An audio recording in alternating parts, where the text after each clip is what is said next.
Bonsoir à tous. Bienvenue sur Plateau Equinoxois. Je suis Serge Alain Otto pour le décryptage quotidien de l'actualité.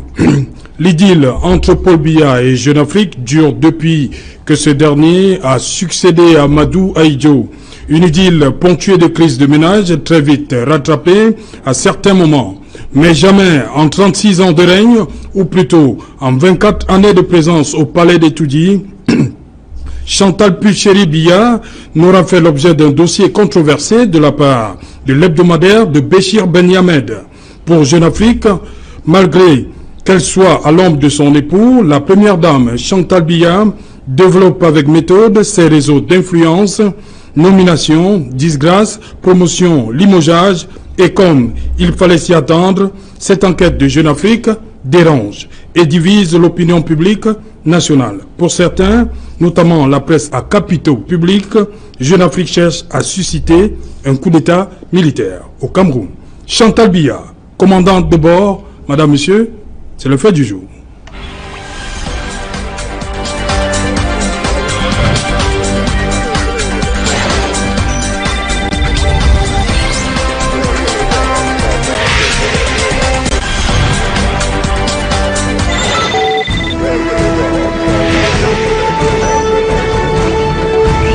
Chantal Biya, commandante de bord, pour en parler. Je suis en plateau ce soir avec Luc Césaire Bimaï. Bonsoir. Bonsoir. Voilà, vous êtes maître de conférence, c'est bien cela, sociologie, théologie. Vous résidez en France, c'est bien cela. C'est ça. Bienvenue sur le plateau Equinoxois. Merci. Et en face de vous, vous avez, il est cadre du RDPC, Robert Mouté-Ambassa. Bonsoir. Bonsoir Serge Alain, bonsoir aux companélistes et bonsoir aux téléspectateurs fidèles d'Equinoxois. Voilà, merci d'être là une fois de plus. Et en face de vous, Paul-Joël Kamtian. Bonsoir. Bonsoir Serge Alain Otto. Une fois de plus, merci pour cette invitation et ravi de faire partie de ce panel. Je dis bonsoir à tous les membres du panel, bonsoir à vos nombreux téléspectateurs et à ceux qui auront le plaisir de nous écouter ce soir. Voilà, Paul-Joël, vous êtes data journaliste. Dites-moi pourquoi cette enquête, on va le dire comme ça, fait tant jaser. Qu'est-ce qu'il y a de nouveau? Vous qui avez lu cet article de Georges Dougueli, qu'est-ce qu'il y a de nouveau? Bah écoutez, de mon point de vue, j'ai lu l'article. En réalité, c'est parce que j'ai entendu parler.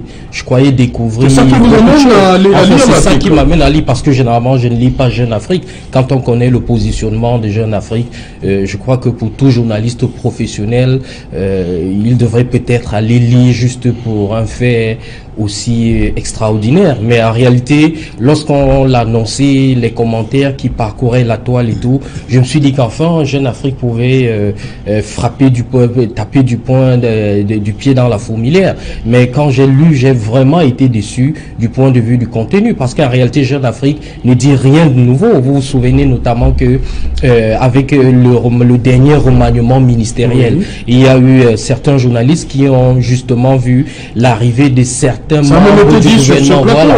Ça a été dit sur ce plateau, ça a été dit sur les réseaux sociaux, et même bien avant. Je crois que les gens commençaient à décrypter, notamment avec l'arrivée du secrétaire général à la présidence de la République lorsqu'il est arrivé, ou alors le retour de Pierre Ismaël Bidonkwat au gouvernement. Et je crois que on l'a suffisamment dit. Et lorsque vous voyez par exemple la composition du CERAC, que Jeune Afrique qualifie comme étant un des viviers de l'influence de la première dame. Oui. Mais en réalité, ce qui fait jaser, c'est parce que c'est Jeune Afrique, voyez-vous. Et il faudrait bien comprendre que tout ce bruit vient des hautes sphères. Parce que lorsque vous analysez, vous essayez de comprendre qui sont les personnes qui font tout le bruit derrière. Ce sont en réalité des personnes qui sont soit proches de la première dame, soit proches du chef de l'État, qui sont dans le sérail ou alors dans le parti au pouvoir. Et je crois en réalité que c'est pas un bruit tant que tel. C'est davantage un positionnement que chacun essaye d'avoir pour plaire à la première dame, parce qu'on connaît au moins qu'elle a une certaine influence sous l'oreiller, va-t-on dire entre guillemets, auprès de son mari. Donc, de mon point de vue, il n'y a vraiment pas de quoi faire un plat. C'est tout simplement parce que c'est Jeune Afrique, mais en réalité, il ne faudrait pas qu'on se le trompe. La première dame a une influence, je vais dire, toute dame, du point de vue de la position sociale de son mari, a par essence une influence. Bon, maintenant, cette influence peut être négative ou positive, et on peut l'analyser étant de l'extérieur, mais en réalité, la vérité est celle qui sortirait sans doute de la bouche de la première dame. Mais comme elle ne parlera jamais, on restera toujours dans les supputations. Luc Césaire Bimaye, dites-moi, vous, lorsqu'on préparait cette émission, vous m'avez dit que c'est beaucoup plus commercial, la part de Jeune Afrique. Oui, tout à fait. Tout le monde sait, ou alors ceux qui sont avertis, savent très très bien que pour comprendre le fond des messages, il faut lire l'intention qui est derrière. Oui. C'est ça la communication. Oui. Voilà. Donc, pour cerner l'objectif poursuivi par Jeune Afrique, sur lequel je ne m'attarderai d'ailleurs pas beaucoup, oui, il faut cerner l'intention qui est derrière. La presse est commerciale. Ça veut dire que lorsqu'on commet un article, on a besoin de le vendre. Et il faut... Mais justement, ils disent rien de nouveau, il n'y a rien sous le soleil là. Tout à fait. Parce qu'il y a un sentiment qui prédomine dans l'opinion. Comme a dit Paul Joël, c'est parce que c'est Jeune Afrique. Il y a un sentiment qui prédomine dans l'opinion, une partie de l'opinion camerounaise. Peut-être que ce sentiment, on le trouve dans d'autres pays du monde, hein. C'est un sentiment d'animosité vis-à-vis des gouvernants. Oui. Donc, les communicateurs savent exploiter ce marché pour vendre. Donc, ce qui fait que tout le monde peut le savoir, que hormis la femme du président, n'importe qui peut avoir la proximité du président, forcément doit avoir une influence. Donc, ce n'est pas un fait nouveau qu'une femme du président, ces événements existent même en France ou partout, puisse avoir une influence parce qu'elle est dans la proximité de son époux. Une influence qui peut être avérée ou non avérée. Donc c'est pourquoi je vous soulignais que pour moi cet article n'est pas très loin des ragots. Donc ce qui est souhaitable, c'est que le débat au Cameroun soit élevé, c'est-à-dire qu'on enlève le débat des caniveaux, qu'on puisse vraiment parler du Cameroun. Okay. Voilà. Sauf que je ne partagerai pas, peut-être avant que vous ne passiez la parole, qu'on se trouve dans une situation, alors dans une posture de communication. Ici, en réalité, il n'est pas question d'une communication soit de la première dame ou du président de la République. Il est question d'un ancien ami, en fait, qui frappe sur un ami et dont l'ami est en train de pleurer et estime, vous vous rappelez qu'il y a un membre du gouvernement qui a carrément dit que Jeune Afrique veut, je ne sais pas, un coup d'État ou quoi, je ne sais pas comment, ça peut être possible. C'est vrai que... ça peut être prouvé. Oui, et que ça peut être prouvé. C'est vrai que la presse est un produit commercial, mais en réalité, tout dépend du genre journalistique employé. Ça, c'était juste une brèche pour la refermer. Voilà, Robert Mouté-Ambassa, vous avez discuté avec l'auteur de l'article. Disons que... Qu'est-ce qui vous a dit? Oui, qu'est-ce qui a motivé cet article? Vous savez, ce dossier est un dossier lourd d'implications politiques et sécuritaires pour nous autres. Et il mérite d'être analysé dans son détail parce que en restant superficiel, on peut passer complètement à côté. À la lecture de ce dossier, moi je ne lis pas Jeune Afrique depuis très longtemps. Hein. C'est quand j'ai entendu ce ramdam-là que je me suis... Mais ils ont réussi, c'est un coup marketing. Ah ouais, moi, je ne sais pas combien d'années, ça fait combien d'années que je ne lis pas ce journal. Bon, je suis parti lire parce que là, tout le monde en parlait. Il fallait voir qu'est-ce qu'il y avait dedans. Donc là-dedans, il apparaît clairement qu'il y a une montée en puissance de la première dame dans l'appareil du pouvoir. Et en filigrane, l'inverse. C'est-à-dire cette montée en puissance de la première dame dans l'appareil de pouvoir consacre l'incapacité à diriger le pays du président élu, Paul Biya. Les deux vont ensemble, parce que à partir du moment où... Incapacité, tu as quoi? Non, j'en viens, parce qu'on ne peut pas dire que la femme, son épouse décide déjà. Ça veut dire que lui ne décide plus. Ça veut dire qu'il est en incapacité de décider. Quand on lit l'article. Oui. Donc, vous comprenez que c'est très très grave, ce genre d'article, parce que ça ouvre deux portes.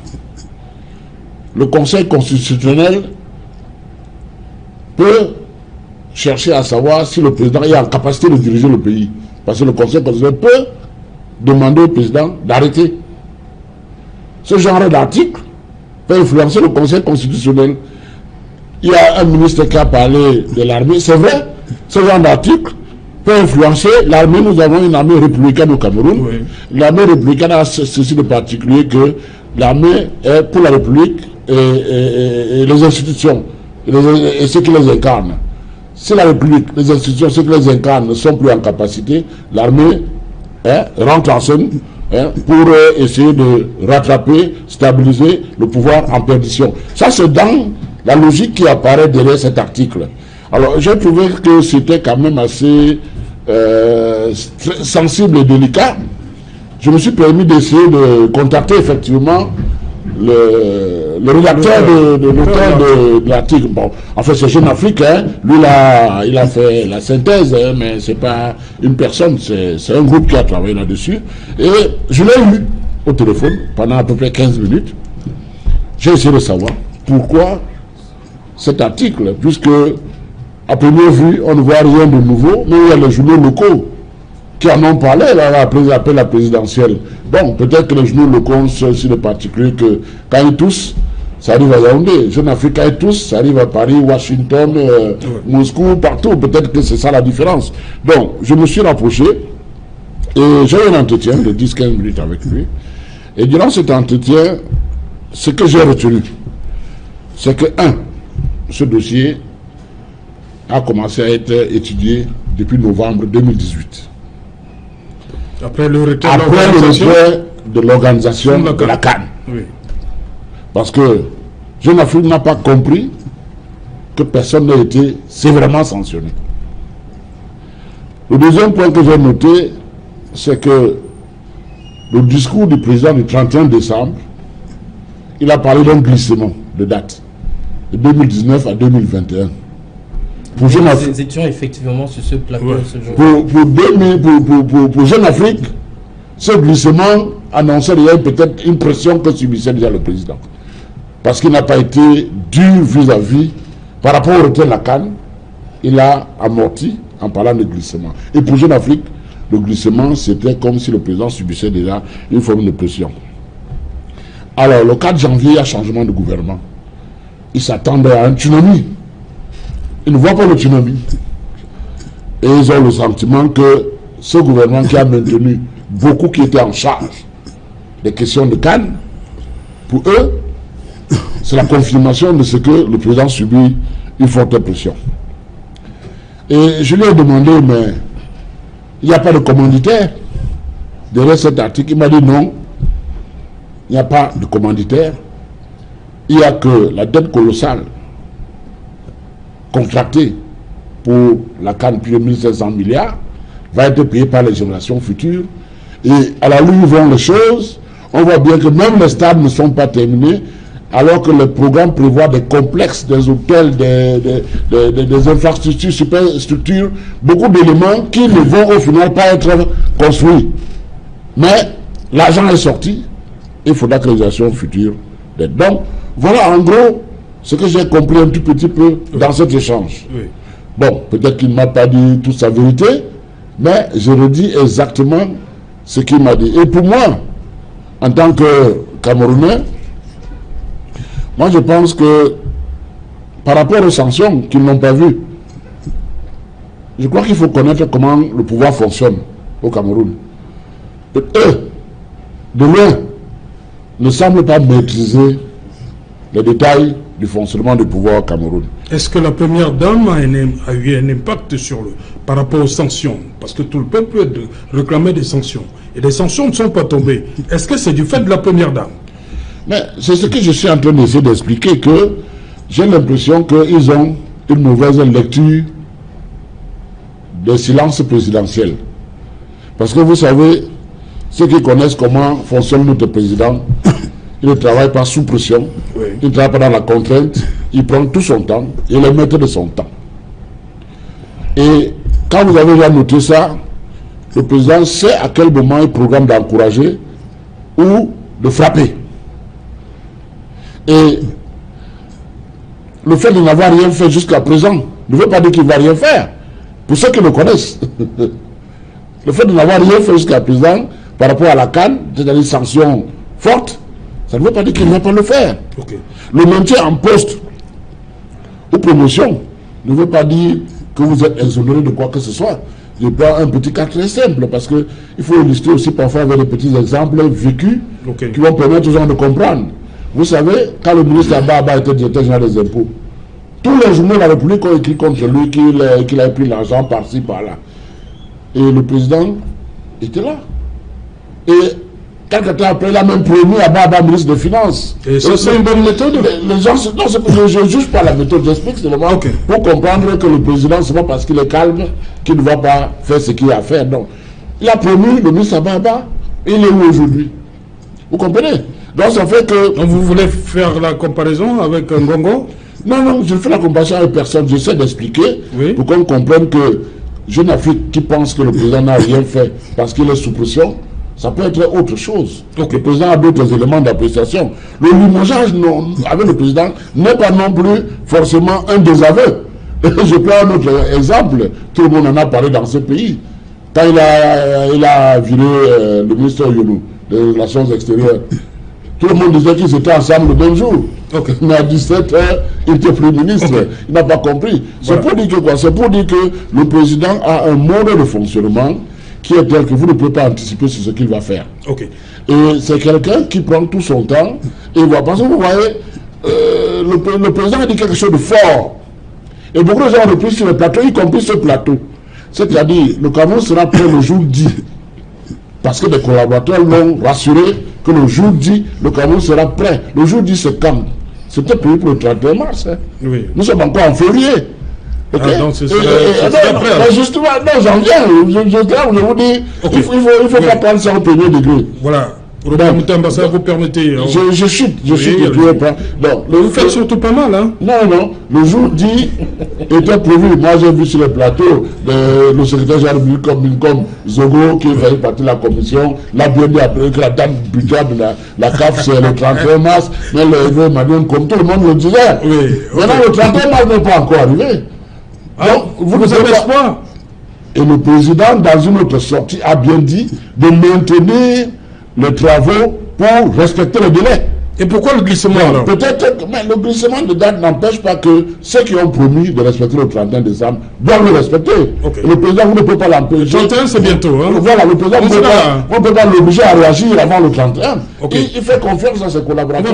On va faire une émission ce jour-là, hein, le 31 décembre. Il n'y a pas de problème, je serai disponible. Donc, bon, vous voulez que j'arrête? J'arrête d'abord. Non, pour le moment, on va accueillir une dame sur le plateau. Je ne vais pas encore chuter parce que là, vous allez vous casser les pieds. Vous mobilisez la parole. Et puis le mairie permettait de vous présenter. On venait en retard, vous respectez ceux qui étaient là avant.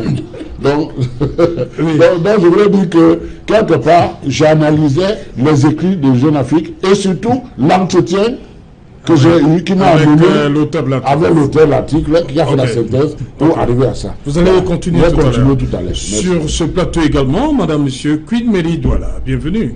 On parle des dames. On parle de l'influence de la première dame sur le Cameroun, hein, parce que Jeune Afrique dit carrément Cameroun, madame la présidente. Pour vous, ce titre, ça renvoie à quoi?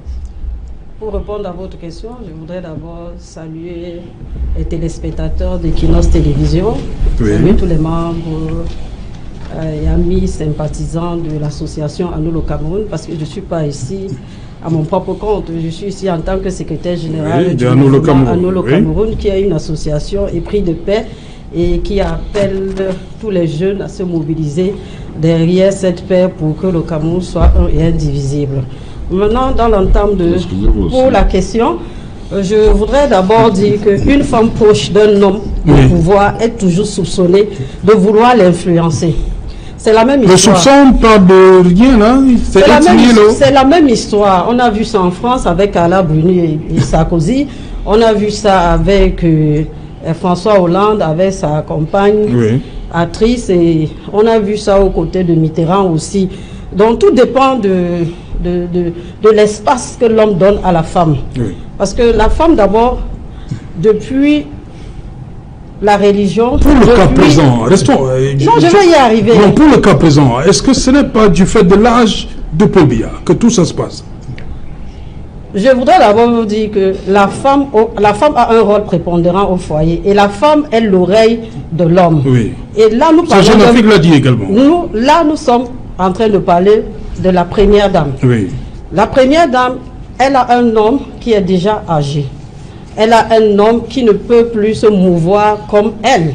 C'est tout à fait normal qu'elle soit l'oreille du président et qu'elle essaye de jouer un rôle pour lui dire, voilà, le pays va mal, il faut faire ceci, il faut faire cela. Est-ce que la Constitution lui reconnaît ça? Non. La place de la première dame n'est pas constitutionnelle. Oui. C'est une place, elle est une femme au foyer, elle peut jouer un rôle comme elle joue les œuvres caricatives, elle va vers des enfants, elle ouvre des pavillons pour soutenir la population, mais à ce que je sache, je ne sais pas si elle peut vraiment influencer son mari dans la prise des décisions. Nous connaissons bien comment notre président, ce n'est pas aujourd'hui qu'il a commencé à être un monsieur qui communique moins, un monsieur qui ne marche pas sous pression. Donc je ne pense pas que cette dame vraiment, elle fait pression à son mari dans la prise des décisions. Ok, Paul Joël. Sauf que avant d'accueillir votre question, je voudrais rebondir sur les propos de M. Mouté, qui a pris sur lui d'appeler le journaliste. Je vais dire ça vraiment, c'est une violation de liberté de la presse. Le journaliste a été très gentil. Moi, j'enverrai M. Mouté balader carrément, parce qu'en réalité, la presse reste ce qu'elle est. Elle est libre du choix de ses articles. Donc là, c'était peut-être amicalement. Oui. Mais en réalité, venir le dire sur un plateau, moi, ça me fait très peur. Parce que j'imagine ce que M. Mouté me ferait demain si je faisais le même exercice. Lui et moi qui sommes sur place à Douala. Ok. Mais malheureusement, je ne vais jamais vous poser ce genre de problème. Dans l'article, on dit que la première dame occupe parce qu'il y a eu un vide consécutif au fait que les proches du président ont connu des fortunes diverses. Parce qu'on parle des SG, des secrétaires généraux, la présidente, qui beaucoup se retrouvent de l'autre côté, à Kondengui. Donc son influence a commencé en ce moment-là. Je vais dire analyser son influence seulement après le retrait de la CAN, comme a semblé nous expliquer M. Mouté. Je crois que c'est un peu trop tard. Oui. Lorsqu'il faut essayer... Ça a commencé un peu plus... Ça peut avoir commencé un peu plus tôt. Parce qu'en réalité... Puisqu'en fait, lorsque vous essayez de comprendre et d'analyser, même de façon anthropologique, ça peut s'expliquer. Parce que quand vous allez dans une famille, généralement, quand l'enfant veut accéder à son père, il passe parfois par la mère. Et la mère exerce une certaine influence sur le père. Ça, c'est d'un point de vue anthropologique. Donc c'est naturel que je vais dire, la première dame puisse...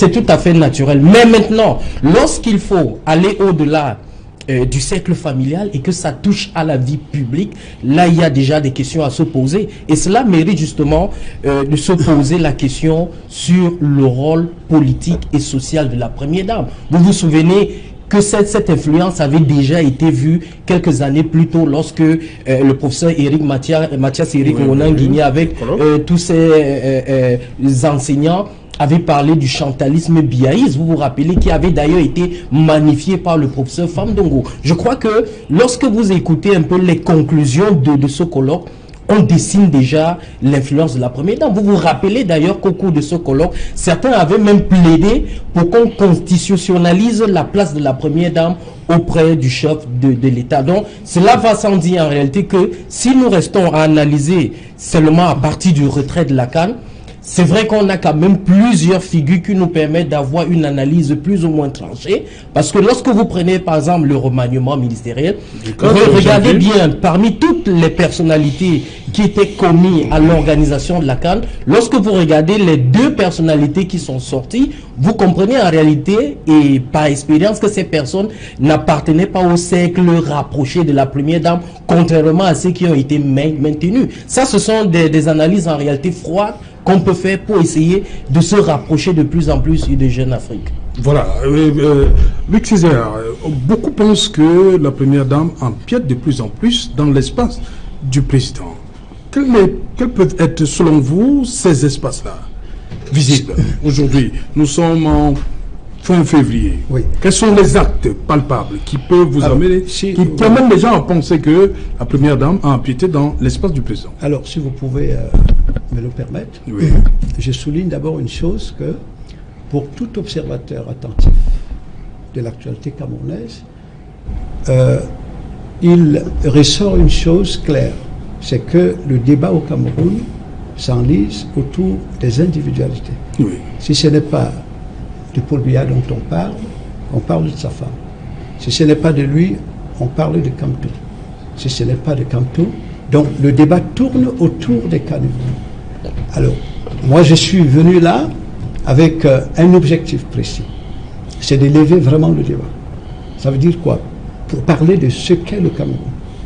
Parce qu'on se rend compte que tout le monde parle du Cameroun, mais sans vraiment savoir de quoi l'on parle. Le Cameroun, c'est un logiciel, si vous voulez. Au-delà, comme l'avait souligné un député français, il dit les Français confondent les institutions et l'État. L'État, c'est un esprit qui est à distinguer avec les institutions. Donc, la dimension structurelle. Un esprit, c'est une manière de penser. Le Cameroun, c'est un esprit, c'est une manière de penser. Une manière de penser qui a été construite. Et qu'il faut bien distinguer avec la dimension structurelle.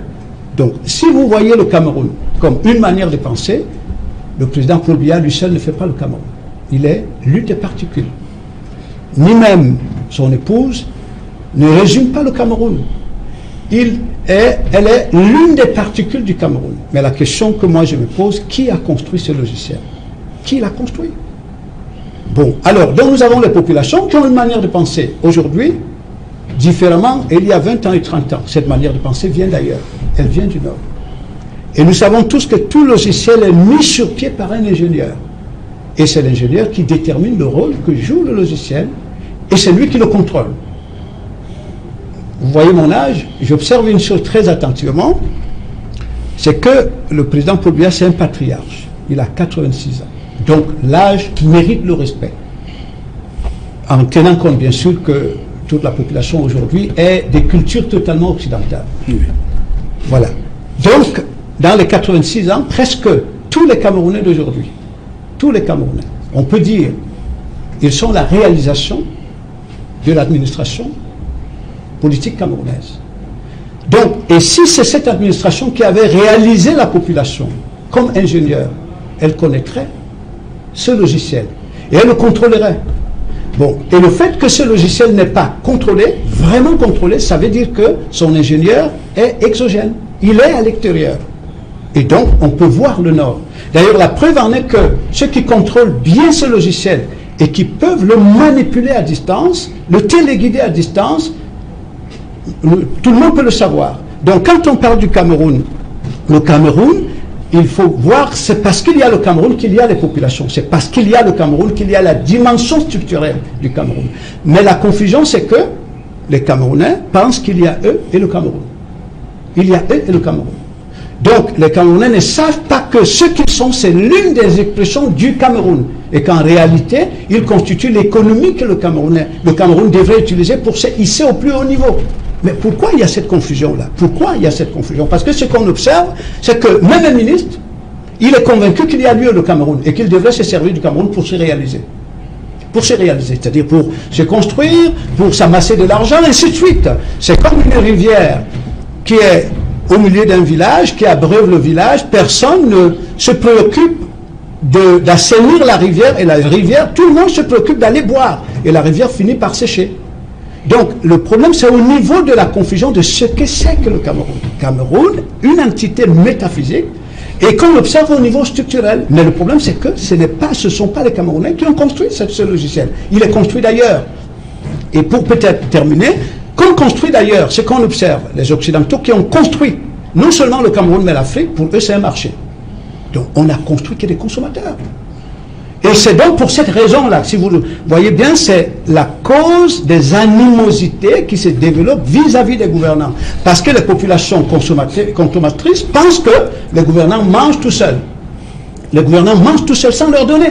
Et cela alimente. Et c'est donc justement cette faille-là que la presse comme Jeune Afrique utilise. Nous sommes à l'époque de la post-vérité. Ça veut dire que les populations sont plus sensibles à l'émotion qu'à la réalité.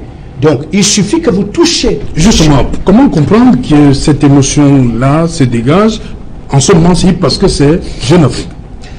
C'est des choses connues, c'est des vérités de la police. Ce n'est pas simplement parce que c'est Jeune Afrique. Si vous voyez très bien, c'est sur cette émotion que sortent même les hommes politiques. Oui. C'est sur cette émotion-là. Parce que la plupart, il y a une opinion qui s'aligne derrière Kamto, comme si c'était vraiment lui le Cameroun. Il y a une autre opinion qui s'aligne derrière d'autres hommes politiques, comme si c'était eux le Cameroun. Vous voyez? Donc, il y a quelque chose qu'un ministre de l'Éducation français a souligné dernièrement. Les Français, beaucoup de Français, pensent que l'État, c'est une entité magique extérieure à eux. Mais l'État, c'est tout le monde. L'État, c'est tout le monde. Donc, c'est cette éducation qu'il faut arriver à donner. Si vous voulez, je vais vous terminer par quelques exemples. Il n'y a pas très longtemps, un ami qui sortait du Cameroun. C'était un avocat. Il avait eu une conversation avec un haut fonctionnaire du Cameroun. Je ne nommerai pas le nom, mais qui assumait une responsabilité très haute. Et cet ami me confie que ce que le monsieur lui dit, c'est qu'il s'en fout de l'État. Ce qui le préoccupe, c'est son argent. Et moi-même, j'ai eu l'occasion d'avoir 4 heures de communication dans une université la plus prestigieuse de Yaoundé. J'ai posé la question aux étudiants au départ. Il m'est venu à l'esprit de leur poser la question. C'est quoi votre vision pour le Cameroun? Je peux vous le témoigner. De manière unanime, tous m'ont dit, je m'en fous du Cameroun. Ce que je veux, c'est mon argent. Et moi-même, j'ai eu une conversation avec un haut fonctionnaire d'un ministère régalien. Son rêve, c'était d'avoir dans son compte, un jour, 100 millions de francs CFA. Okay. Bon, alors, vous comprenez donc qu'il y a une confusion de fonds entre ce que l'on appelle le Cameroun et les moyens d'expression du Cameroun. Voilà, nous on va rester donc sur la thématique d'aujourd'hui. Chantal Biya, commandante à bord, c'est pourquoi. Dites-moi, Robert Moutambassa, vous développez tout à l'heure les éléments. Il y a eu le gouvernement, le remaniement ministériel du 4 janvier dernier et le maintien. Ngongo a échappé au couperet de Paul Biya. Il a même été promu ministre d'État. Pourquoi les Camerounais pensent que... Pourquoi beaucoup y voient la main de Chantal Biya? Avant de répondre à votre question, je voulais quand même dire quelque chose au professeur, c'est que le logiciel a changé au Cameroun depuis 2009. Parce que vous savez, dans 1959, avant d'accéder à l'indépendance, le Cameroun a signé des accords de coopération qui nous ont liés les mains et les pieds. Pendant 50 ans, on ne pouvait rien faire. On pouvait faire comme la maison mère, le colon souhaitait et avait exigé dans les contrats écrits. En 2009, une délégation dirigée par le Premier ministre Fillon vient au Cameroun pour renouveler les accords. Le président Biya refuse. Vous pouvez considérer que c'est depuis 2009 qu'on a commencé vraiment à faire un tout petit peu ce qu'on veut sans être influencé forcément par ce logiciel extérieur. C'était juste une petite parenthèse. Pour revenir à la question, moi je pense que au Cameroun, la première dame n'a pas de statut au plan constitutionnel. Comme madame a dit tout à l'heure, je confirme effectivement. Il y a des pays au monde où la première dame a un statut. Aux États-Unis par exemple, la première dame a un statut. C'est écrit. Et on sait, et personne ne peut changer ça. Et donc, n'ayant pas ce statut, elle assiste son mari comme toutes les épouses au monde. Parce que chacun de nous qui est marié sait bien que nos épouses nous assistent. Madame l'a dit tout à l'heure et je confirme. Il n'y a pas un monsieur qui peut lever le doigt et dire que son épouse ne lui a jamais dit quelque chose à l'oreille ou ne lui a jamais remis un dossier pour dire tiens, c'est une copine, c'est un frère, c'est un cousin qui m'a donné ce dossier, essaie de voir ce que tu peux faire. Et puis il y a un adage africain bantou qui dit que la nuit porte conseil. Vous croyez que qui parle la nuit? C'est l'épouse qui vous parle la nuit, ce n'est pas les rêves. Quand vous dites à un bantou que la nuit porte conseil, ça dit que si le monsieur ne peut pas vous répondre, il va un peu... Vous savez, les femmes ont un sixième sens fort que les hommes n'ont pas. Tout à fait. Ok? Elles ressentent, elles ont le flair. Elles ressentent, elles ont le flair. Et un homme qui néglige ça, parfois se retrouve après en train d'aller de faire ce qu'il n'a pas pensé faire parce qu'il n'a pas voulu respecter ce que son épouse. Maintenant, la première dame du Cameroun fait dans le social. Elle fait un travail social qui est reconnu, admiré, c'est-à-dire félicité par tous les Camerounais, du nord au sud, de l'est à l'ouest. C'est une femme très dynamique. C'est déjà la Talakou, hein. Non, ce n'est pas la Talakou. les réalisations sont là, madame. Moi, je suis un DPC, je défends mon parti, et puis je dis bien, s'il n'y a pas de synergie africaine, il n'y a pas le centre de reproduction, il n'y a pas les écoles Chantal bien, il n'y a pas beaucoup de choses, madame. Quels sont ceux qui sont habilités à avoir accès à ce centre? Vous avez la parole, vous avez parlé. Moi, je dis... Vous êtes en train de faire la campagne, ça veut dire que vous êtes en train de faire parler tout à l'heure, vous êtes en train de publiciter ce que je plébiscite parce que c'est fait. est en train de parler. Non, vous ne comprenez pas ce que je dis, madame. Je suis en train de vous comprendre. Peut-être parce que vous êtes venu à... Je voudrais que vous passiez. Laissez-moi parler. Je dis ceci, la dame a un volet social très fort dans ce pays, qui marche bien, qui est apprécié de tous les Camerounais, sauf madame. Ne me mettez pas... Non, mais attendez, vous dites que je fais la Talakou. Donc, sauf madame, qui ne reconnaît pas à la première dame ce volet social, que nous tous reconnaissions. Et ce qui est tout à fait normal. Que vous reconnaissiez, pas nous tous. Donc, tout ça, ça se fait chaque jour d'avoir une dame qui parle avec son mari de tous les sujets, y compris les sujets professionnels. Vous n'allez pas dire que votre épouse ne vous a jamais rien dit. Alors, vous non plus. Peut-être qu'elle, son mari, ne lui dit rien. Mais est-ce que nous autres, vous dites bien les épouses? Est-ce que c'est le mari de Dieu? Elle est femme déjà. C'est vrai que son mari qui peut lui parler. Si on était, et ce n'est pas parce que votre épouse vous a dit quelque chose, vous a donné un dossier, que vous allez suivre à la lettre ce qu'elle vous a dit. Vous allez analyser. Si elle a la chance que ce qu'elle vous dit, ce qu'elle vous propose, va dans la même direction, en adéquation avec ce que vous-même vous pensez, vous allez valider. Si ce n'est pas en adéquation, vous allez dire que non, mon épouse chérie, vraiment, laisse tomber, c'est plus complexe que ça. Ok? Et je pense que face à une situation comme celle-là, vous n'avez jamais vu un décret signé, lu, signé Chantal Biya. Ça n'existe pas. C'est signé Paul Biya. Tout à fait. Alors même si c'est Chantal qui lui a soufflé, même si c'est le SGPR, même si c'est le DCC, même si c'est le ministre des Finances, même si c'est quel collaborateur, c'est signé Paul Biya. Et quand ça prend cette signature, il n'y a pas à discuter. Le président de la République au Cameroun, c'est quelqu'un qui est très secret, difficile à cerner. Okay? C'est quelqu'un qui est un peu disert. Il est froid, lucide et structuré. Un monsieur qui prend tout son temps. Et si on était dans un film western, j'aurais dit que c'est le shérif. Et la balle du shérif, vous savez, quand le shérif est en difficulté, quand il sort la balle, il recadre tout. Donc je crois que ceux qui ne connaissent pas le Cameroun peuvent penser qu'il y a des gens autour qui ont le pouvoir. Ce n'est pas vrai. Le président Biya tient tout son pouvoir. Il délègue quand il veut. Il arrête quand il veut, il pousse quand il veut, il gère tout ça dans un chronogramme que lui seul maîtrise. Je peux vous dire une chose, une petite histoire, madame, vous qui ne croyez pas trop. J'ai eu la chance quand même dans ma vie de discuter avec des personnes qui ont même fréquenté avec le président au séminaire. Je ne veux pas donner les noms ici, mais si vous voulez, je donne. Monsieur ambassadeur, vous mobilisez la parole. Hein. Madame, c'est intéressant ce que je dis. Ça vous permet de quitter votre maquis intellectuel là, pour revenir à de meilleures choses. Donc, je dis ceci. J'ai discuté avec des gens qui ont fréquenté avec lui à EDEA. Il y a l'ancien ministre des Finances, Simon Basiliki, qui était son camarade. Comme ça. Il y a Jean-Baptiste Beloken, qui a été son chef du protocole d'État et directeur du cabinet civil. C'est des gens qui vous disent que le président Biya a toujours été secret. Ça ne date pas d'aujourd'hui. Même eux-mêmes ne peuvent pas prendre le risque d'anticiper pour savoir ce qu'il va dire. Je ne veux pas citer d'autres gens qui sont même encore aux affaires ou qui sont à côté, qui tous, à l'unanimité, ont reconnu que le président c'est un homme d'État. C'est quelqu'un qui a tellement mis en lui cette fonction de président, d'homme d'État, que ça fait un seul. Et du coup, on a du mal à discerner l'homme et l'homme d'État.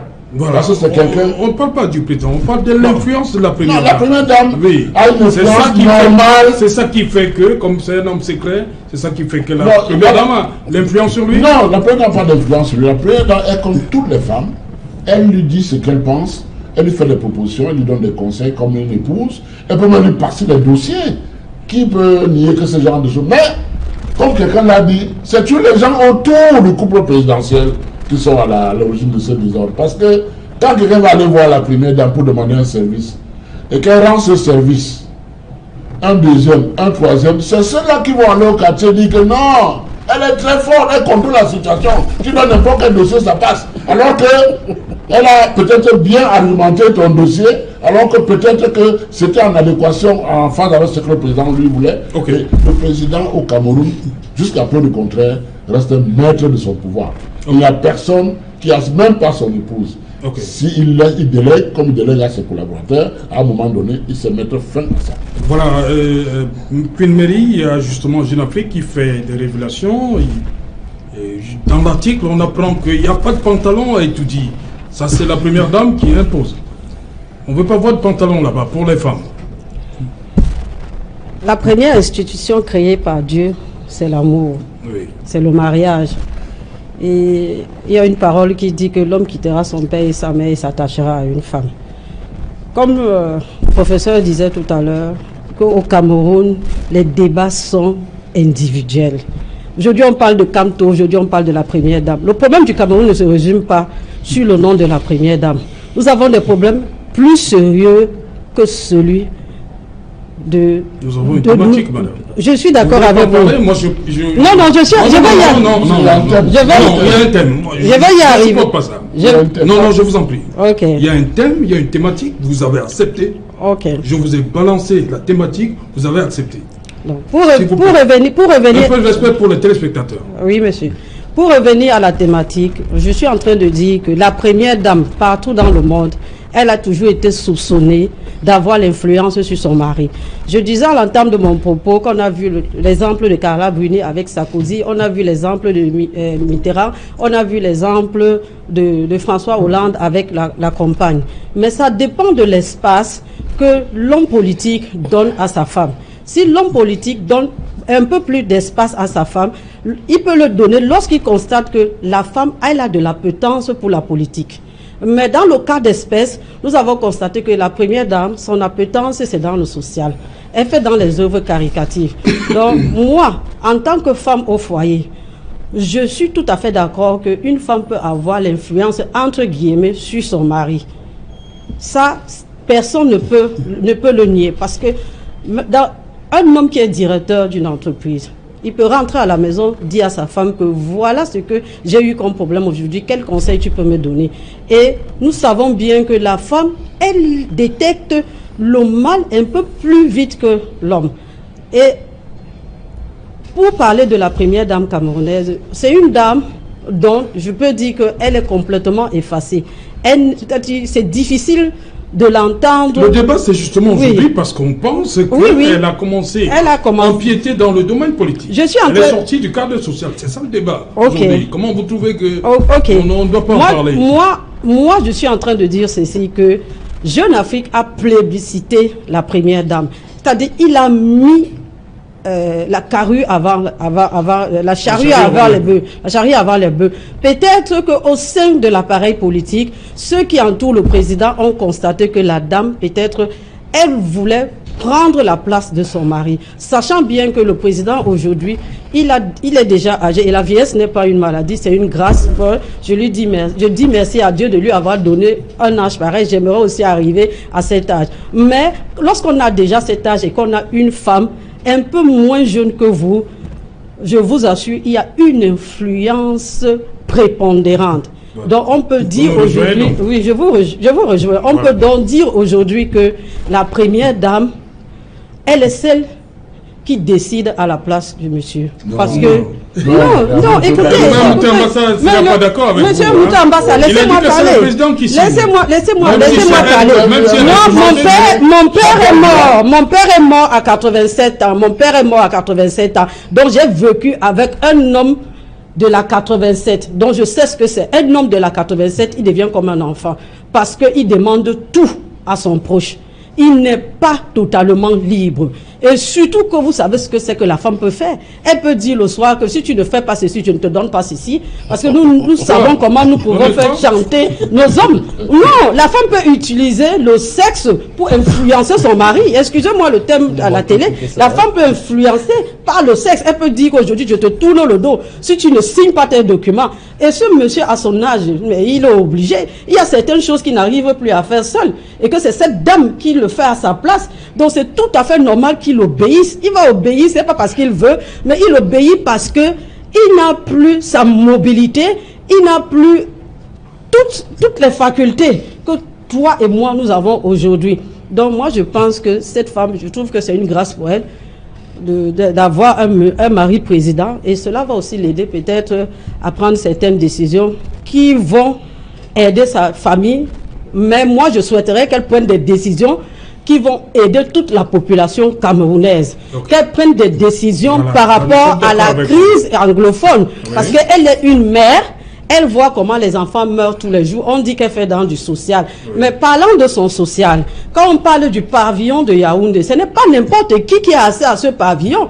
Et lorsqu'on parle même des œuvres sociales, cette femme, je ne la vois pas trop à côté des pauvres, des démunis. C'est toujours le cadre du cercle du Sérac. Est-ce qu'elle est déjà sortie du cercle du Sérac pour venir, par exemple, ici à Douala, voir les femmes qui sont, par exemple, à Bonendal et dans mon village, pour leur dire que vraiment, je viens aujourd'hui, mais elle ne peut que déléguer quelqu'un. Est-ce qu'elle peut se mouvoir au Cameroun comme toi et moi, sans être influencée? Parce que c'est aussi ça la femme. Si ton mari, lui, il a peur de marcher au Cameroun, mais elle, en tant que femme, elle ne se reproche de rien, elle peut se balader dans tout le pays et toucher les choses du doigt. Elle serait déjà partie, par exemple, à Bouya. Si son mari ne peut pas aller, elle serait partie au nord, sans toutefois partir avec son mari. Si elle était vraiment dans du social, parce que une comme moi je suis dans du social, mais je peux aller n'importe où. Mais je pense que la première dame, Jeune Afrique a plutôt plébiscité la première dame. Moi, je voudrais que, comme elle a donc été plébiscitée, qu'elle se positionne donc dans cette position de première dame, parce qu'aujourd'hui, le père ne peut plus se balader comme elle. Elle peut venir ici à Douala, elle peut aller au nord-ouest, elle peut même organiser ce dialogue, inviter les Camerounais. Oui, sur la crise anglophone. Elle peut même le faire. Elle peut dire au père que non, maintenant, moi, tu ne peux plus parler, je peux parler à ta place. Elle peut le faire. Il ne peut plus parler, il a fait le discours. Non, quand je parle de parler, ça, c'est le jargon de tous les jours. Je suis vraiment très amusé. Je crois qu'elle finira par dire que Chantal Biya remplace une fois le chef de l'État. Je veux dire, on n'en est pas si loin.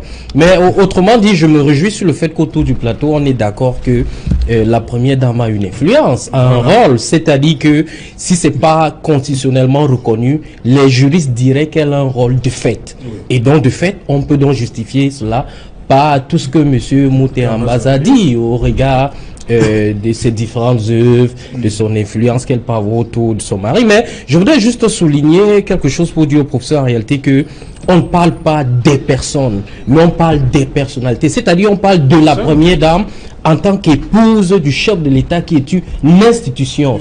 Et en réalité, on en parle parce que son influence tombe dans le domaine public, qu'il y a une influence à la fois sociale, politique et même économique. Ça, il ne faudrait pas qu'on perde cela de vue. Simplement pour dire en réalité que quand on parle de toutes ces personnes, c'est parce qu'en réalité, la société s'en émeut. Et qu'en réalité, il faut qu'on en parle parce que leurs actions ont un impact sur la marche de la nation, parce que quand on parle de l'influence de la première dame, c'est une influence par rapport à la marche de la République, et donc il faut s'en émouvoir, il faut s'en inquiéter, parce qu'en réalité on estime que constitutionnellement elle n'est pas reconnue pour faire ce genre de manœuvre entre guillemets. Donc de mon point de vue, ça mérite qu'on en parle, ça mérite que la société camerounaise s'y penche et voit, et que finalement qu'on finisse par décider, ou excusez-moi cette répétition, s'il faut finalement que la première dame ait un rôle constitutionnel, c'est-à-dire que elle n'a pas ce rôle, mais on voit très bien ce qu'elle fait, et cela peut se justifier.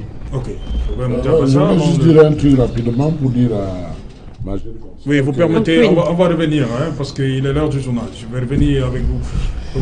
Bonsoir Cédric Mouffelé. Bonsoir Serge Alain, bonsoir à vos invités. Le 20h, c'est dans un instant. Au menu Cédric. Ce soir, nous parlerons de ce gigantesque incendie qui a tué 2 enfants à Douala. Les flammes se sont déclarées dans la nuit de mercredi à ce jeudi. Vous suivrez comment les familles sont éplorées et ces flammes qui ravivent au goût du jour le sempiternel problème des mesures de sécurité incendie dans la capitale économique du Cameroun. Et ce soir, une enquête exclusive sur un grave cas de maltraitance infantile. Un enfant qui a été enchaîné durant plusieurs jours et molesté par son géniteur. La famille a tenté d'étouffer l'affaire, mais les images de ces scènes de maltraitance ont fait le tour des réseaux sociaux et ont suscité l'indignation des Camerounais. C'est une enquête exclusive à suivre ce soir. Et vous suivrez également les explications du ministre des Sports sur les retards observés dans la réalisation des chantiers prévus pour la CAN 2021 au Cameroun, malgré les assurances du chef de l'État. Les travaux piétinent et le problème d'argent se pose à nouveau. Nous en parlerons dans quelques instants. Serge Alain. Voilà, dans un instant, donc, Cédric Noufélé va développer pour nous tous ces titres dans le 20h qu'il va présenter, bien évidemment. Quant à moi, je vous retrouve après pour Equinox Soir, deuxième partie. Le temps du débrief, toujours en compagnie de nos 4 invités. Place tout de suite, madame, monsieur, à la pause. Journal. Le ministre des Sports et l'entreprise prestataire qui construit le chantier, le complexe sportif à Japoma dans le 3e arrondissement de Douala, mais d'épineux problèmes se posent, notamment la question du règlement des factures, règlement des décomptes dus à ces entreprises des bâtiments et travaux publics. Cela impacte sur la capacité à réaliser les travaux d'aménagement de ces infrastructures sportives. Le ministre des Sports a promis que le gouvernement va s'engager pour dissiper et lever ces barrières afin de procéder à l'accélération de ces travaux. Voilà, c'est donc l'essentiel des Equinox Soir, deuxième partie, le temps du débrief. Bonne soirée à vous, Cédric. Bonne soirée à vous, Serge Alain. Rendez-vous bel et bien lundi à 20h. Rendez-vous lundi 20h. Voilà, madame, monsieur, dans un instant, la suite Equinox Soir, toujours en compagnie de nos 4 invités.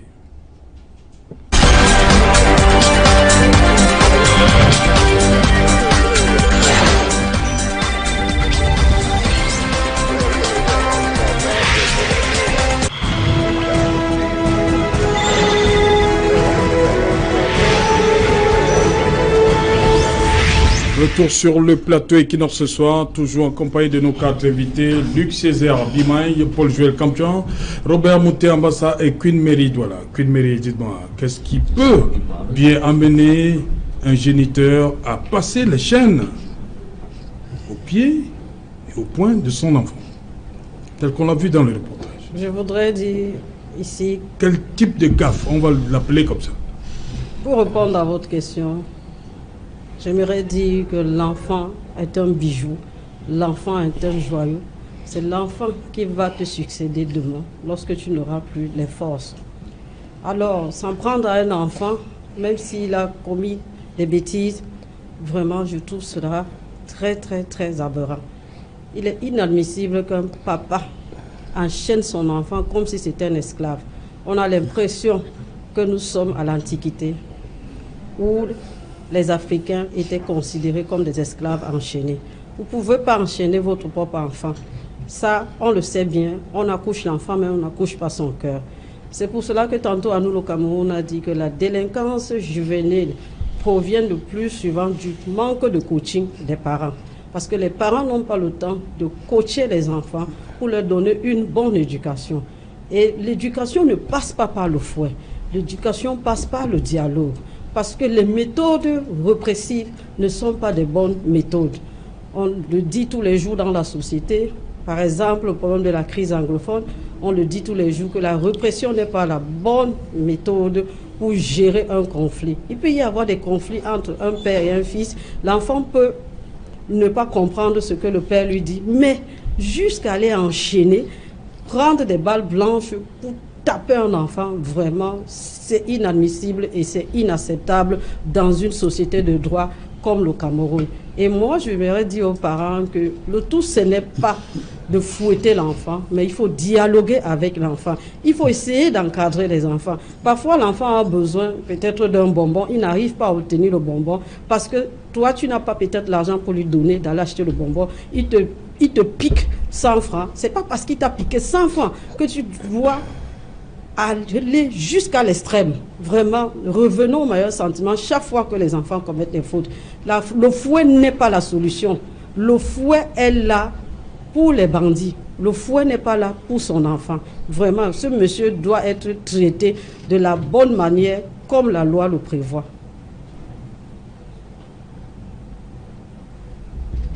Vous dites qu'il doit être traité comment? Mais il doit être traité de la bonne manière comme la loi le prévoit.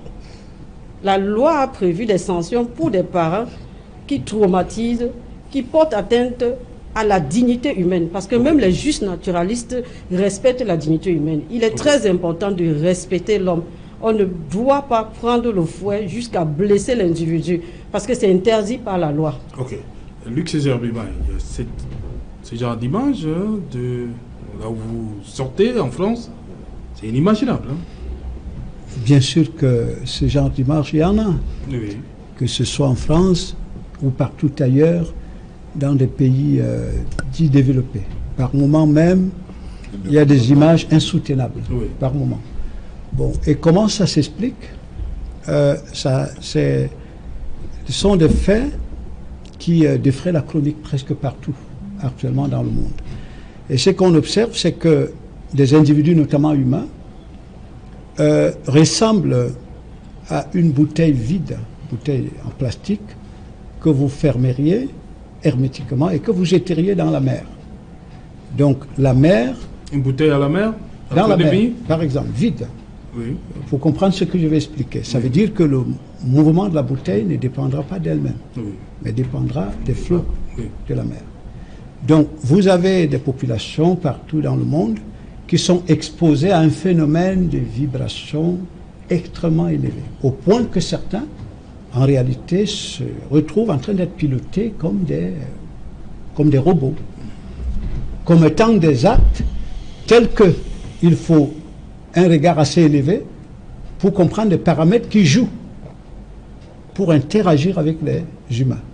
Bon, pour quelqu'un qui n'observe que les faits à partir d'un regard très limité, il ne comprendrait pas très bien ce qui se passe. Vous voyez, il ne comprendrait pas très bien. Je prends l'exemple actuellement de ce qui se passe au Cameroun. Il y a des Camerounais qui appellent à la guerre, qui appellent à l'insurrection. Certains ne sont pas au Cameroun, d'autres sont à l'étranger. Mais est-ce qu'ils le font de manière volontaire? Ce qui est réel, c'est que derrière, il y a des fortes vibrations qui jouent dans le mental de ces Camerounais pour les pousser à certains actes. Est-ce que, imagine-t-il qu'appeler à la guerre peut décimer toute une population? Est-ce qu'il mesure les conséquences de ce type d'acte? C'est comme un père, par exemple, agirait vis-à-vis de son enfant. Si vous allez voir plus loin, ce monsieur, quand on l'enferme en cellule, il revient en lui-même. Il commence à avoir des remords. Donc, ce qui montre bien que quelque part, il y a des phénomènes qui agissent. Donc, entre les humains, il y a l'environnement qui interagit avec les humains. Donc, c'est beaucoup plus complexe. Ça demande à comprendre vraiment le monde, comment il agit. Donc, j'en termine pour revenir sur ce que je parlais, par exemple, du Cameroun. Lorsqu'on voit ce qui s'exprime actuellement au Cameroun, Cameroun comme un logiciel, comme un robot, si vous voulez, qui est téléguidé de l'extérieur, pour agir d'une certaine manière, donc certaines paraît que les gens maîtrisent leurs actes. Mais il faut avoir un regard élevé pour comprendre qu'en réalité, un être humain qui a le pouvoir d'interagir avec l'environnement, il contrôle ses actes. Il contrôle ses pensées, il contrôle ses mouvements. Il ne peut pas se retrouver en train d'agir pour regretter après. Donc, pour ce type de situations sont des situations extrêmement complexes. C'est pour ça que très souvent, lorsque vous les amenez en justice, le juge, très souvent, essaye d'interroger des experts en psychologie, des experts en pédopsychiatre, ainsi de suite, pour comprendre des facteurs qui auraient joué pour qu'il y ait une action pareille. Vous voyez, donc c'est ça. C'est ça. Paul-Joël Kamdjan, il est allé trop loin, le géniteur. Effectivement. La question, c'est qu'est-ce qu'il peut avoir posé comme acte? Je vais dire, il n'y a absolument rien qui justifie un parent de poser un tel acte. Et je tiens à vous rappeler d'ailleurs que les images qu'on a vues là sont les images les plus douces comparativement à celles que j'ai vues durant la journée d'hier sur les réseaux sociaux, notamment les vidéos où vous aviez l'enfant complètement cadenassé avec du sang partout et un père qui sont nargué tout un quartier disant que c'est son enfant et donc il peut faire tout ce qu'il veut. Je veux dire simplement c'est regrettable. Mais sauf que je le décris pour le mentionner en réalité que c'est pas un cas isolé dans la société. Mais on a l'impression qu'en face, rien n'est fait pour atténuer cela. Je veux dire, on attend beaucoup du ministère des Affaires sociales, notamment sur ce cas. On a des délégations au niveau des régions, des départements vous venez de dire, même des arrondissements. Que le géniteur dit que c'est mon enfant. Oui, bien sûr. Lorsque vous écoutez la vidéo, j'ai pas pu aller jusqu'au bout de la vidéo parce que les images étaient tellement violentes. Les paroles, je crois que ce sont les voisins qui ont pratiquement forcé pour entrer chercher cet enfant, pour le détacher pendant que le père résistait à remettre les clés du cadenas qui bouclait ces chaînes. C'est regrettable, comme je le disais, parce qu'en réalité, ça sont des scènes que les réseaux sociaux ont pu détecter. Imaginez-vous des cas dans des maisons qui ne sont pas sur la place publique. On en vit presque tous les jours dans les quartiers. C'est simplement pour dire que c'est un phénomène qui mérite tout de même une étude pour essayer de comprendre pourquoi cette récurrence. Parce que, comme je le disais tantôt, c'est pas un cas isolé. On a vu un cas similaire il y a juste quelques semaines, d'autres cas des mois passés, ainsi de suite. Et ça ne sera certainement pas le dernier. Mais on attend beaucoup des pouvoirs publics. C'est qu'on espérait qu'il y ait vraiment une veille et qu'ils puissent se saisir de l'affaire et qu'on se dise en réalité plus jamais ça. C'est l'occasion d'interpeller peut-être le ministère des Affaires sociales qui, de mon point de vue, je ne dirais pas ne fait rien, mais ne rend pas assez visibles les actions qui sont faites dans ce sens. Donc, de mon point de vue, c'est les réseaux sociaux nous ont apporté un plus. Vous voyez que ces images filmées et mises sur la toile ont permis justement de révéler cela au goût du jour. Mais est-ce qu'on devrait seulement s'arrêter à filmer, mettre au goût du jour et que les autorités administratives ne fassent rien? Il faut vraiment qu'il y ait une approche pédagogique pour sensibiliser par exemple les parents. C'est dit simplement qu'en réalité, on est dans une société qui tombe presque en décrépitude à tous les coups, parce qu'il y en a de ces cas, il y a le grand banditisme, la potion et tout. Je veux dire, il y a tellement de cas de figure dans notre société qui nous fait penser, qui nous fait bien entrevoir l'absence des pouvoirs publics pour réguler la société dont ils ont le rôle. Oui, avant de donner ma position, il dit que les pouvoirs publics sont absents. Oui, avant de répondre à cette question, j'étais en train de parler quand le journal a commencé. Oui, voilà, on finit d'abord. Finissons d'abord avec le truc. Je vais vous donner la parole. Ok. Terminons d'abord avec le débrief. Par rapport aux images qu'on a vues. Aux images qu'on a vues, je pense que même le père est malade. Il n'est pas normal. Parce que... Il dit que c'est son fils. Oui, peut-être qu'il dit que c'est son fils, il a peut-être détraqué. Peut-être que cet enfant n'est pas son fils, mais les phénomènes de la vie aujourd'hui l'ont détraqué. Et parce que faire ce qu'il a fait n'est pas humain. C'est pas normal. Je ne suis pas sûr qu'il est le père de cet enfant. Si c'est le père de cet enfant, il a un gros problème. Je ne suis pas sûr qu'en l'arrêtant, en l'envoyant en prison, on aura résolu le problème. Parce que quelque part, peut-être qu'il a une femme et d'autres enfants. Ils vont faire comment? Je pense que le psychologue devait se pencher sur ce monsieur et voir très bien qu'est-ce qu'il y a derrière. Parce qu'un père normal ne peut pas faire ça. Un enfant qui est le vôtre, vous ne pouvez pas arriver à ce stade, quelle que soit la situation, parce qu'on a vu des gens avoir des enfants, des mamans, des parents fous, des enfants fous, mais tout le monde les appelle fous. Mais eux, les parents appellent leur enfant l'enfant. Je crois que il faut essayer d'aller regarder plus loin pour comprendre un tout petit peu ce qu'il y a derrière. Est-ce que c'est des problèmes liés aux sectes? Est-ce que c'est des problèmes liés au fait que les conditions de la vie aujourd'hui sont devenues très très difficiles pour beaucoup de gens qui n'arrivent plus à joindre les deux bouts et ils ont les nerfs à fleur de peau et ça pose ce genre d'attitude. Donc je crois qu'il ne faut pas que le procureur se presse de l'envoyer en prison, mais il faut qu'il l'envoie d'abord chez un psychologue, qu'on voit un peu qu'est-ce qu'il y a derrière, parce que je crois qu'on risque de découvrir d'autres monstruosités. Ok. Allez-y donc avec... Oui, disons que je voulais rebondir sur les quelques éléments que Madame Douala signalait tout à l'heure, pour lui dire qu'un chef d'État, c'est une institution.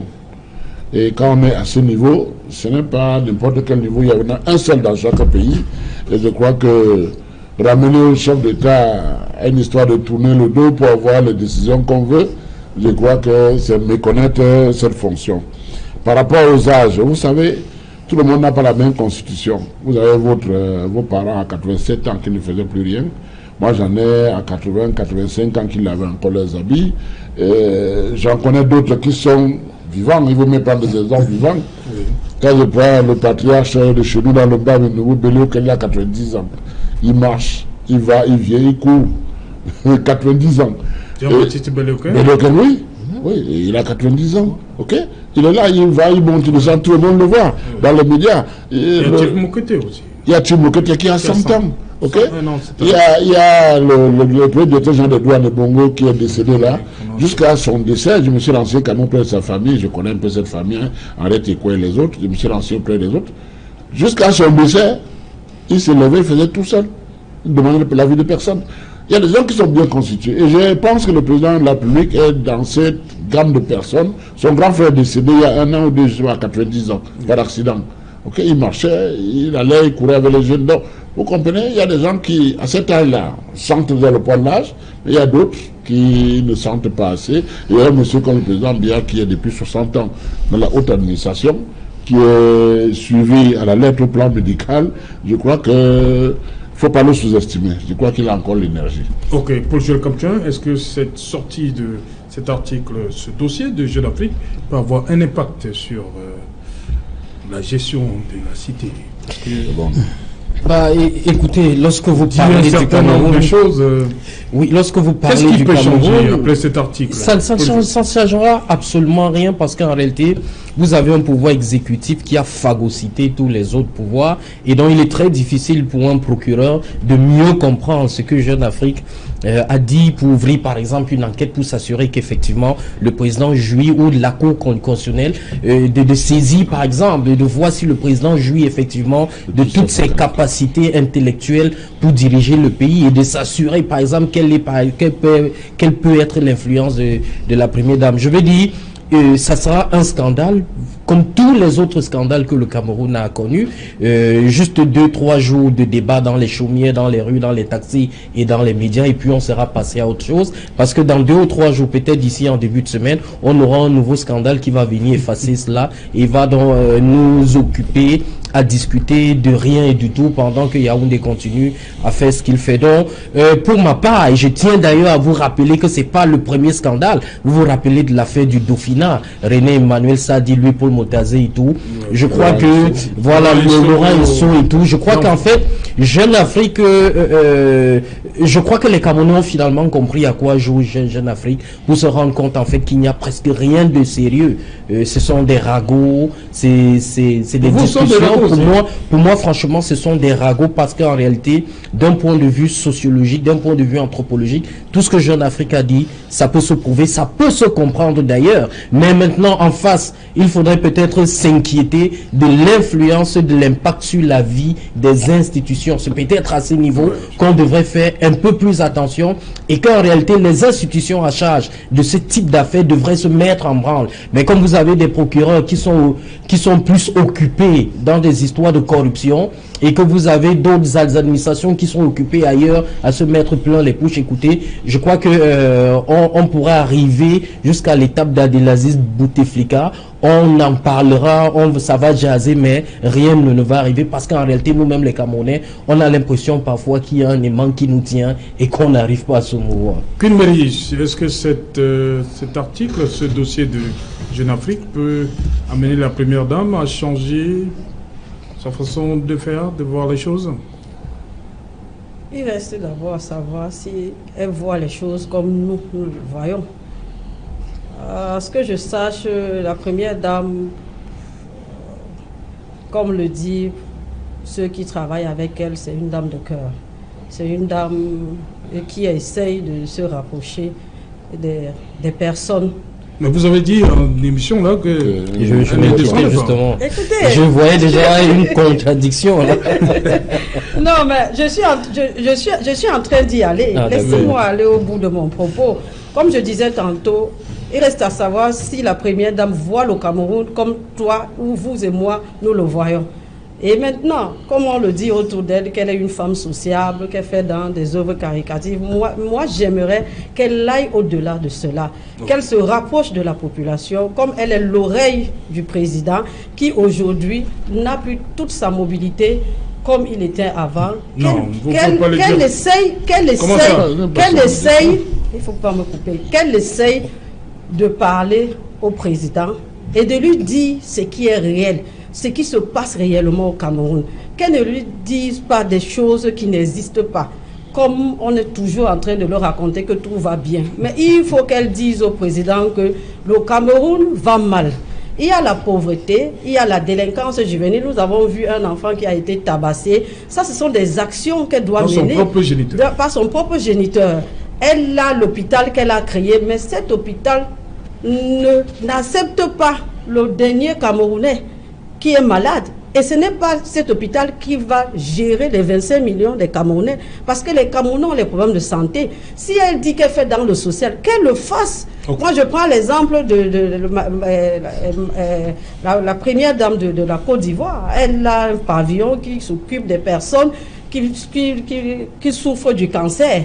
Et si Jeune Afrique a plébiscité cette dame, ce n'est pas pour rien. C'est parce qu'il y a anguille sous roche.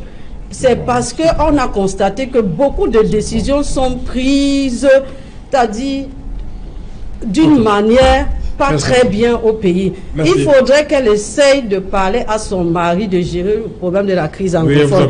Elle-même aussi, elle peut appeler au dialogue. Elle peut mettre le débat sur la table, si ce n'est même pas avec les hommes, mais avec les femmes. Parce que je sais qu'elle peut le faire. Parce que si elle dit à Papa Paul que fais comme ça, là, Papa Paul va le faire. Ok, merci. C'est sur cette note positive qu'on va se séparer. Juste 30 secondes. Oui, allez-y. Je voulais juste dire que la première dame, pour moi, je pense qu'elle doit continuer l'action qu'elle a auprès de son époux. Il en a besoin. Sa présence est nécessaire, ainsi que son action. Ok, merci. Madame, Monsieur, c'est ici que prend fin ce numéro Equinoxe Soir. Rendez-vous demain dès 19h.